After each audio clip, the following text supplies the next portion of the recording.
પ્રકરણ 16 સેલ્વી પંકજમ ઈવા ડેવ જન્મ 5/3/1931 અવસાન 27/9/2009 ઈવા ડેવ ઉપનામ ધરાવતા લેખક પ્રફુલ્લ નંદ શંકર દવેનો જન્મ વડોદરામાં થયો હતો.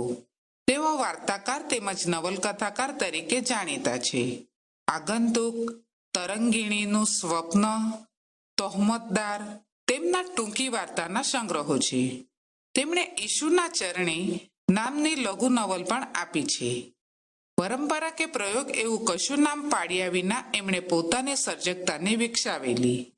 આકર્ષક ચરિત્ર ચિત્રણ, સુરેખ વર્ણન કળા, સંવેદનને સહજ રીતે ભાષારૂપ આપવાની અનેરી રીત એમના સાહિત્યના વિશેષો ગણાવી શકાય. માણસનો જન્મ અને ઉછેર તો કુદરતને અધીન છે, પણ સંસ્કાર અને શાલીનતા વ્યક્તિ પોતે પોતાની રીતે ઘડી શકતી હોય છે. આ વાર્તામાં લેખકે આ જીવન રહસ્યને સ્ફુરાવી રહે એવા વિષયવસ્તુ અને ચરિત્રોનું પ્રભાવક નિરૂપણ કર્યું છે. જન્મ, પ્રદેશ, કુળ કે નાત જાતના બંધનોથી પર એવું ગુણ સંપન્ન અને આકર્ષક વ્યક્તિત્વ કેવી રીતે ખીલવી શકાય તેનું ઉત્કૃષ્ટ ઉદાહરણ આ વાર્તા છે. કૃતિના કેન્દ્રવર્તી ચરિત્રોના મિલન, મુલાકાત, વાર્તાલાપ અને રહસ્ય ફોડ પર્યત જણાવતી જિજ્ઞાસાને પોષવામાં, ચરિત્ર ચિત્રણના સૂક્ષ્મ આલેખનમાં, સ્થળ વિશેષના વાતાવરણના ઝીણવટ ભર્યા નિરીક્ષણ ચિત્રોમાં તેમજ લેખકની ચિત્રાત્મક લેખન શૈલીમાં આપણને એમની કળા સૂઝનો સહજ રીતે પરિચય થાય છે. ગાંધીગ્રામના દરવાજે મને છોડી મોટર ધસમસતે ત્યાંથી ચાલી ગઈ. દરવાજામાં પ્રવેશ કરતા મારું મન ધડકી ઉઠ્યું. પ્રશ્ન થયો, મેં એક મોટી મૂર્ખાઈ તો નથી કરીને?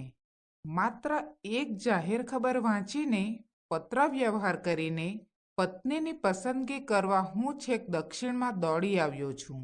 થોડા વેરાન, થોડા શહેરિયા, પણ વધારે પડતા ગામઠી દેખાતા આ સ્થાનમાં વસતી યુવતી કેવી હશે?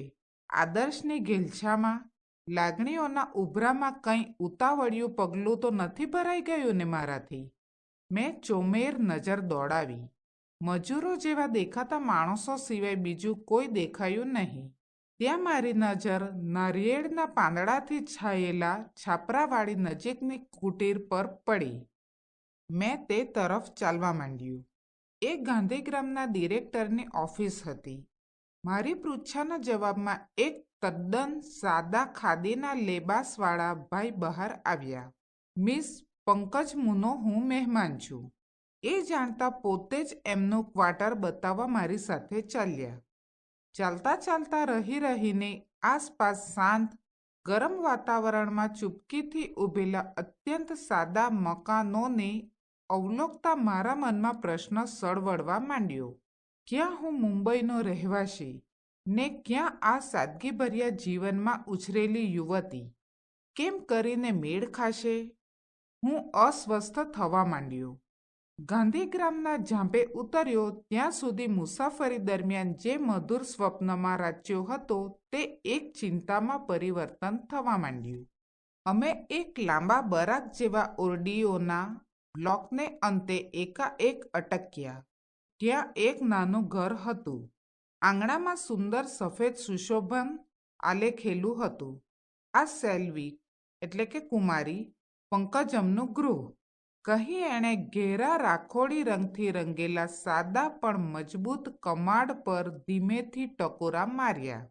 થોડી ક્ષણો માટે મારું હૈયું મેં વિચિત્ર ઉર્મિઓથી ધગધગ થઈ ઉઠ્યું. કેવી હશે એ? ને કમાડ ધીરેથી ખુલ્યા. એ ત્યાં ઊભી હતી. આ તમારા મહેમાન લાવ્યો છું બહેન. આવો આવો. તમારો આભાર. ક્યારની તમારી રાહ જોઈને બેઠી હતી. ચોક્કસ કયા સમયે આવવાના છો એ તમે પત્રમાં જણાવેલું નહીં, એટલે હું ડિડિંગલ લેવા આવી શકી નહીં. માફ કરશો. તમને કાંઈ તકલીફ તો નથી પડી ને? અંદર આવો. નારાયણજી, આભાર ફરીથી. નમસ્તેજી, કહેતા પેલા ભાઈએ વિદાય લીધી. મેં પણ તેમને આભાર કહી શિષ્ટાચાર બતાવ્યો. મારા પ્રસન્ન ચિત્તમાં કમાડ વચ્ચે ઊભેલી એ નાજુક યુવતીની મૂર્તિ કંડરાઈ ગઈ હતી. મારી કલ્પનામાં વસેલી નારીને એ બહુધા મળતી આવતી હતી. અમુક રીતે એ વધુ આકર્ષક હતી એમ મને લાગ્યું. એ કોઈ સુંદર યુવતી નહોતી. એમ તો એ પણ મારી જેમ યુવાન વય વિતાવી ગઈ હતી. છતાં એ કોમલાંગ સ્ત્રીની નમણાઈ મોહક હતી. સહજ શ્યામ કહેવાય એવી એ યુવતીના મોં પર સદાય વિહરતું સ્મિત સામાને આત્મીય બનાવી દેતું હતું. મીઠા જરા ઘેરા અવાજે દક્ષિણી એક્સેન્ટ સાથે એ ગુજરાતીમાં બોલી, અહીં ખૂબ તાપ છે. હું તમને ઠંડુ પાણી આપું. આવો બેસો. એ રસોડામાં ચાલી ગઈ. હું આશ્ચર્યથી છળી મર્યો. એક મધુર સંતોષથી હું ગદગદ બની ગયો. ઓરડો નાનો હતો, સાદો હતો, પરંતુ ખૂબ ચીવટથી સજાવેલો હતો. ખાદીની ચાદરથી આચ્છાદિત ગાદીવાળી પાટ પર નાના નાના જુદા જુદા આકારના તકિયા ખૂબ વ્યવસ્થિત અને કલાત્મક રીતે ગોઠવેલા હતા. ભીતો પર ગાંધીજી, વિનોબાજી, સંસ્થાના ડિરેક્ટર વગેરેની છબીઓ હતી.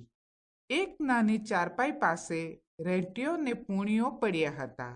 મારા મન પર એક ઊંડી ઘેરી અસર પ્રસરિત બની.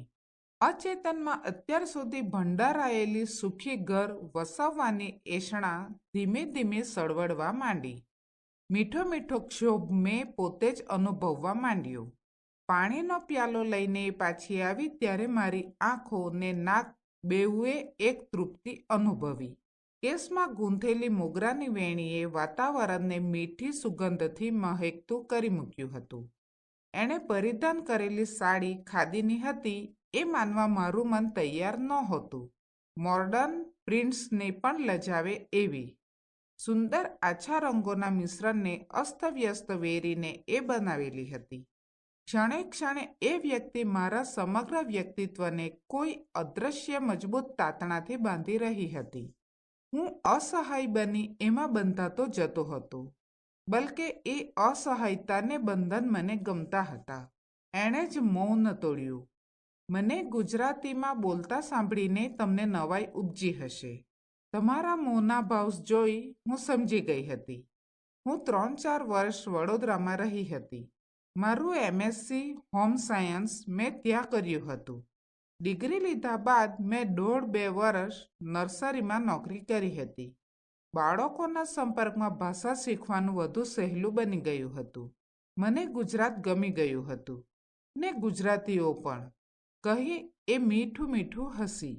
એને લગારે ક્ષોભ થતો હોય એવું એના વર્તન પરથી મને લાગ્યું નહીં.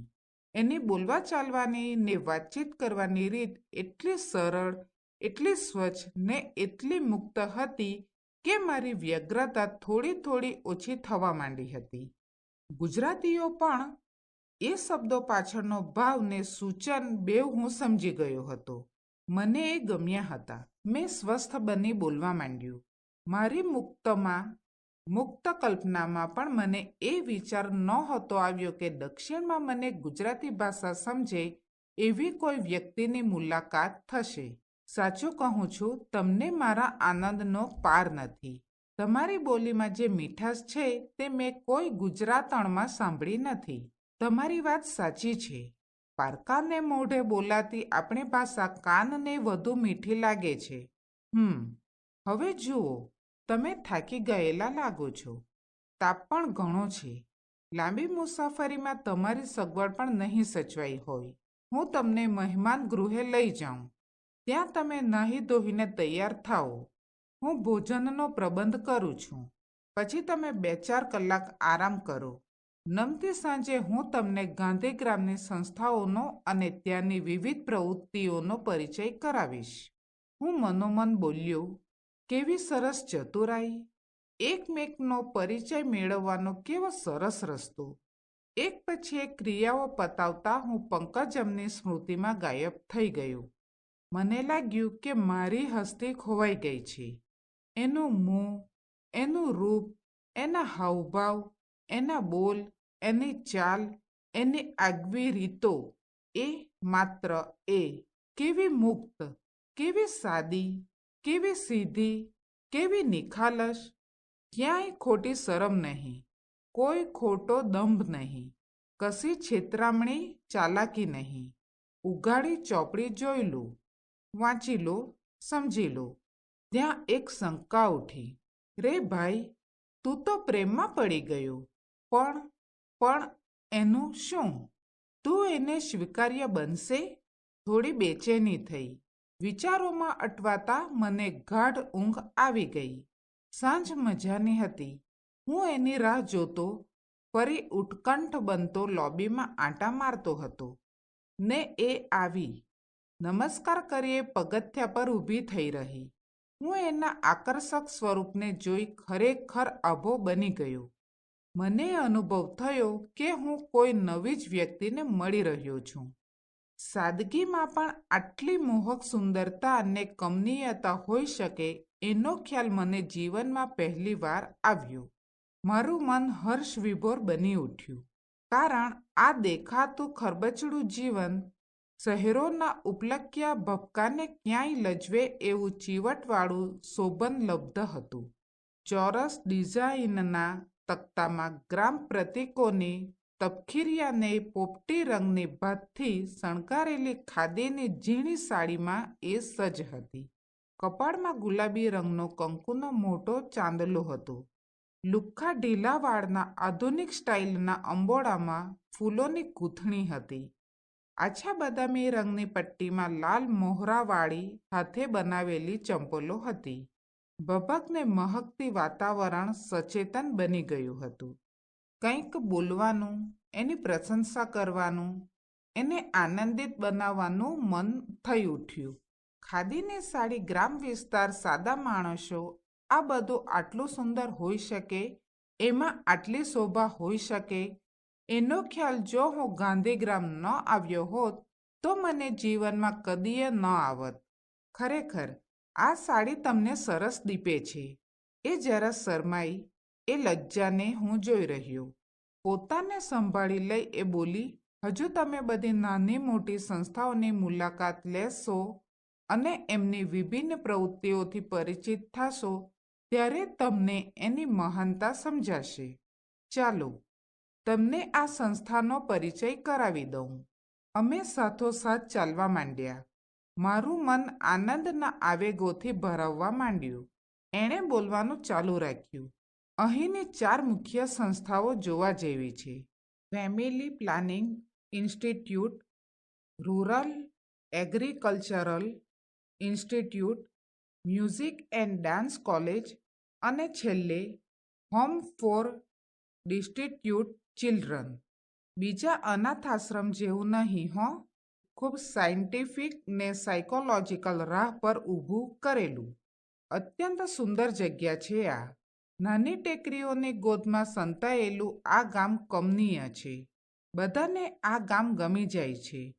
એની અંદર રહેતા માણસો પણ. એનું મોં લાલ ચોળ બની ગયું. એણે હાથ રૂમાલ મોં પર દબાવ્યો. હું તો બચપણથી આની પ્રીતમાં છું. બીજા કેટલાય વિદેશીઓ અહીં સ્થિર થયા છે. 2-4 એક ઇન્સ્ટિટ્યૂટમાં છે. મોન્ટેસોરી સાથે કામ કરી ચૂકેલા એક અંતેવાસી ડિસ્ટ્યૂટ હોમમાં છે. ચાલતા ચાલતા એણે મને સંસ્થાના પાયાથી માંડીને અત્યાર સુધીના વિકાસની વાત કરી. આ સંસ્થા એટલે અમ્મા ને અપ્પાની જીવનકથની. ગાંધીના ચુસ્ત અનુયાયી ને અંતેવાસી અમ્મા ને અપ્પાએ આ જંગલમાં કેવું મંગલ કર્યું તેની રસપ્રદ કથા મેં સાંભળી. ગાંધીજીના આદર્શોની કેટલી નજીક રહી ડૉક્ટર અમ્મા ને પૈસાપાત્ર અપ્પાએ આ સંસ્થાને ઊભી કરી તેનું તેણે ભાવપૂર્વક બયાન કર્યું. ગામડાના ઉદ્ધારમાં એનો ફાળો કેવો ને કેટલો છે તેનો અદ્ભુત ચિતાર આપ્યો. ફેમિલી પ્લાનિંગ ને એગ્રીકલ્ચરલ ઇન્સ્ટિટ્યૂટની પ્રવૃત્તિઓ ગામડાના અભણ અને અબૂધ માણસોને અવશ્ય આશીર્વાદ સમી લાગતી હશે એનો ખ્યાલ સહેજે મને આવી ગયો. છેલ્લામાં છેલ્લી ઢબના સાધનોથી સજ્જ સંસ્થાઓ આ ગાંધીગ્રામમાં જોતા મારા આશ્ચર્યનો પાર ન રહ્યો. આવી અપૂર્વ સંસ્થાના રચયિતા પતિ પત્નીને જોવા મન ઉત્કંઠ બની ગયું. સંગીત અને નૃત્યના હોલમાં પ્રવેશતા જ હું અચકાઈને ઊભો રહી ગયો. દ્વાર આગળ જ પૂરા માનવ કદની રંગીન તસવીર દિવાલ પર લટકતી હતી. એ કિશોરી પંકજમ હતી. મેં સપ્રશ્ન એની સામે જોયું. હા, એક ભાઈએ વર્ષો પહેલાં બનાવી હતી. મેં ભરતનાટ્યમનો અભ્યાસ કર્યો છે. આ સંસ્થા માટે પૈસા ભેગા કરવા અમે નાટ્ય નર્તનનો કાર્યક્રમ લઈ આખા હિંદમાં રખડતા. અમ્મા ને અપ્પાને મારા પર અત્યંત સ્નેહ છે. એક ચિત્રકાર ભાઈએ સહજ જ ચિતરેલું. અમે એક મોટા હોલમાં પ્રવેશ્યા. એક હૃદયંગમ દ્રશ્ય જોવા મળ્યું. નાના નાના ભૂલકાઓ નૃત્યના જુદા જુદા પોઝમાં પોતપોતાની પ્રેક્ટિસ કરી રહ્યા હતા. અમને જોઈને ત્યાંની આધેડબાઈએ તબલચી પાસે થાપ મરાવીને બધા બાળકો શિસ્તબદ્ધ પોતપોતાની મુક્કર જગ્યાએ જઈ અમુક પોઝમાં સ્થિર થઈ ગયા. બાઈ તોડા બોલવા માંડી ને એક મનોહર હલનચલનની ભાત બંધાવવા માંડી. મારા મનમાં એ ઘરની કલ્પના ઉઠવા લાગી. સ્વચ્છ સુંદર જ નહીં, પણ સંસ્કારી ને કલાત્મક ગૃહની. પંકજમનું વર્તન એટલું સુશીલ હતું કે મારી બધી શંકાઓ એણે દૂર કરી નાખી. ત્યાંથી નીકળી અમે સીધા ડિસ્ટ્રિક્ટ હોમમાં આવ્યા. દરવાજામાં પ્રવેશ કરતા એ બોલી, અમને સહુને આ સંસ્થાનું બહુ જ ગૌરવ છે. અમે એને કલગીરૂપ સંસ્થા માનીએ છીએ.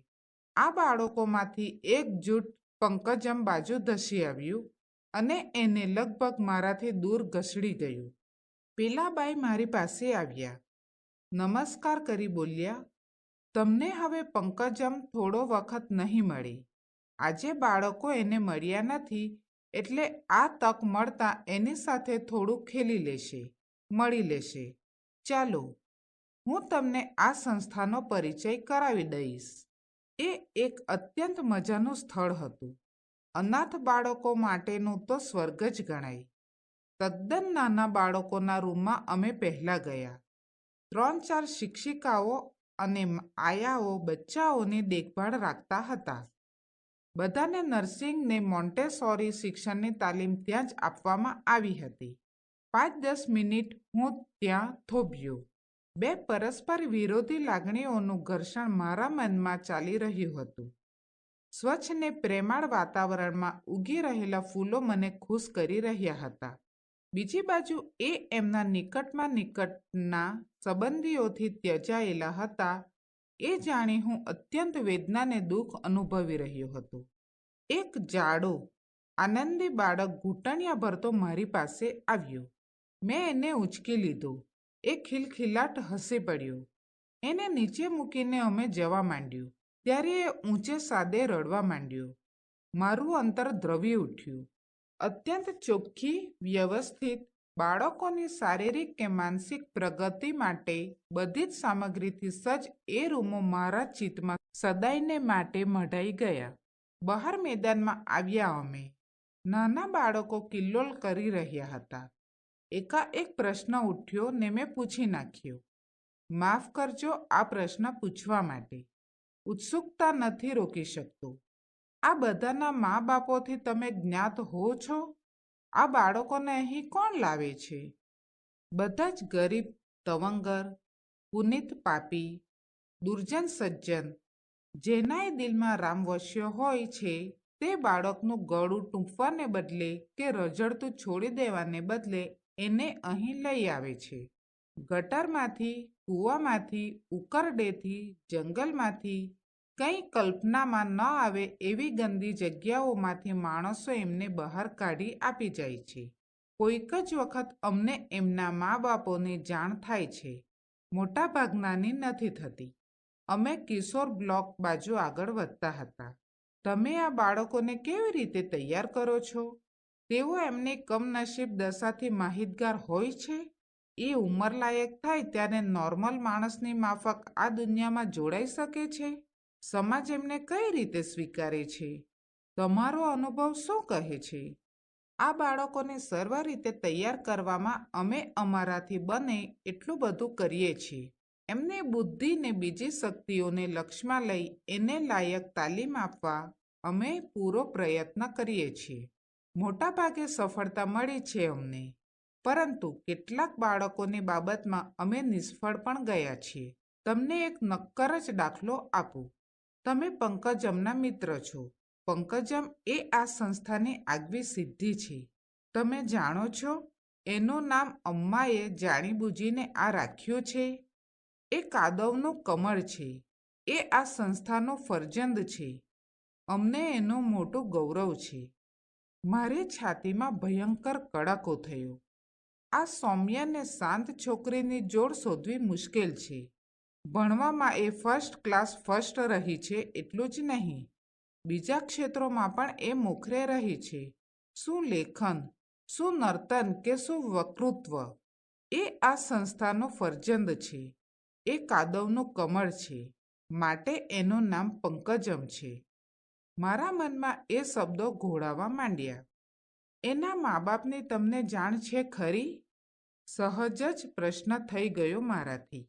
ના, એના મા બાપ, સ્નેહીજનો, જે કંઈ ગણો તે આ સંસ્થા, ને એનાથી પણ અધિકતર એવા અમ્માને અપ્પા. મારા હૃદયનલમાં સુપ્ત પૂર્વગ્રહો સળવળવા માંડ્યા. આને કેમ પરણાઈ? એ કોણ હશે? એની માં જરૂર પતિતા જ હશે. કેવો એ વંશ વેલો હશે. ઓહ, મારું મન કેવું વિરક્ત બની ગયું છે. અમે કિશોર બ્લોક આગળ આવી પહોંચ્યા. નાના વાડામાં પંકજમ કિશોર કિશોરીઓને સસલાની સંભાળ કેમ લેવી એના પર સમજૂતી આપી રહી હતી. મારી સામે જોઈ એણે એક મોહક સ્મિત વેર્યું, પરંતુ શીત બની ગયેલા મારાથી સામું ન હસાયું. તને એના પૂર્વજીવન સાથે શી નિસ્બત? એને જો, કેવી નિર્મલ, નિર્દોષ ને નિખાલસ. શું તું તારા પૂર્વગ્રહમાંથી મુક્ત નહીં બની શકે? પણ એની માં કોની સાથે? કેવો એ સંબંધ? ભયંકર ગજગ્રાહ ચાલવા માંડ્યો મારા મનમાં. લાખ પ્રયત્ન કરવા છતાંય મનમાં ઉઠતી એક પ્રકારની ધૃણા હું કેમેય રોકી શકતો ન હતો. હૃદયને આડું બનતું અટકાવી શકતો ન હતો. ત્યાંથી ભાગી નીકળવાની વૃત્તિઓ જોર કરીને ઉછળી રહી. હું મૂંગો બની ગયો. અમે બેઉ ગેસ્ટ હાઉસ તરફ જઈ રહ્યા હતા. શાંત સંધ્યા રાત્રિ બની રહી હતી. એકદમ શાંત બની ગયા તમે? અમસ્તો જ. ડેસ્ટિટ્યૂટ હોમ જોયા પછી ઘણાની આવી સ્થિતિ થઈ જાય છે. મારા મને એનામાં દોષ શોધવાની પેરવી કરવા માંડી, પરંતુ આછા અંધકારમાં એનો આકાર માત્ર આકર્ષક લાગ્યો. એના બોલમાં નરી સાલસતા અને પ્રેમાળપણું સંભળાયું.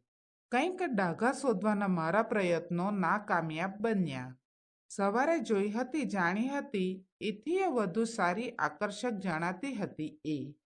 એ પણ ચૂપચાપ ચાલી રહી હતી. મને એવો સંદેહ થયો કે એના મનમાં પણ કોઈ જબરી ભાંજગડ ચાલી રહી છે. એકાએક એનો મધુર અવાજ રણકી રહ્યો. જુઓ, મારે તમને એક અગત્યની વાત કહેવાની છે. તમે કોઈ પણ નિર્ણય લો એ પહેલાં એ વાત તમને કહેવાની હું મારી ફરજ સમજું છું. હું સમજી ગયો કે એ કઈ વાત મને કહેવાની હતી. જીવનમાં કદીય નહોતું ધડક્યું એમ હૃદય ધક ધક થઈ રહ્યું. મારા રોંગટા રોમાંચ અનુભવી રહ્યા. મારું જીવન એક અનોખી કહાણી છે. મારું નામ મારી કથા કહી દે છે. મારે ઘર નથી, મા બાપ નથી, સ્વજન નથી. દુનિયાના વ્યવહારની દ્રષ્ટિએ જે ગૃહ તમે હમણાં જોયું તે મારું સાચું ઘર છે. ત્યાંના સંચાલકો અને ભૂલકાઓ મારા સ્વજન છે. અમ્મા ને અપ્પા મારા મા બાપ છે. મારી નાત, મારું ગોત્ર, મારી જાતિ કશાની મને ખબર નથી. હું કાદવનું ફૂલ છું, પણ મને હું રજ માત્ર હીન ગણતી નથી, બલકે મને એનો ગૌરવ છે. મારા પૂર્વગ્રહો ઓગળતા ગયા. રહી રહીને મારા હૃદયમાં પ્રશ્ન ઉઠી રહ્યો. કોઈ પણ સ્ત્રીએ પોતાના જીવનની કલુષિત વાત શું આ રીતે મને કહી હોત ખરી? આ ઉદ્દાત સંસ્કારની નિશાની નથી શું? આ ખાનદાની નથી શું?